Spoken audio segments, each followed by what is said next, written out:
Okay, the vehicle we're looking at is a KTM Crossbow GT4. In North America competition, my team has won numerous SRO GT4 Sprint and Sprint X races all over North America, from Canada, Connecticut, Wisconsin, California, all over. We're the team to beat.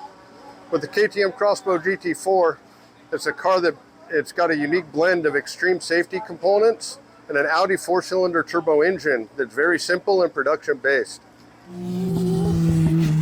Well, this car, its DNA is in a street car, also a KTM Crossbow, the Comp R model. This is a car that the production car is heavily modified with a longer wheelbase, a wider track, and a number of bona fide racing components. And in this particular series, it's a good fit for racing here in South America and anywhere in the world.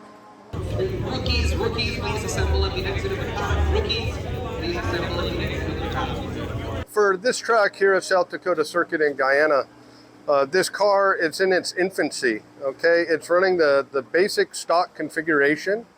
And here, as we all know, championship cars such as Kevin Jeffrey's Evo, which I've helped on since dating back as far as 2011, and the different championship cars that my company, Muellerize Incorporated, has developed here on the Guyana, South Dakota circuit.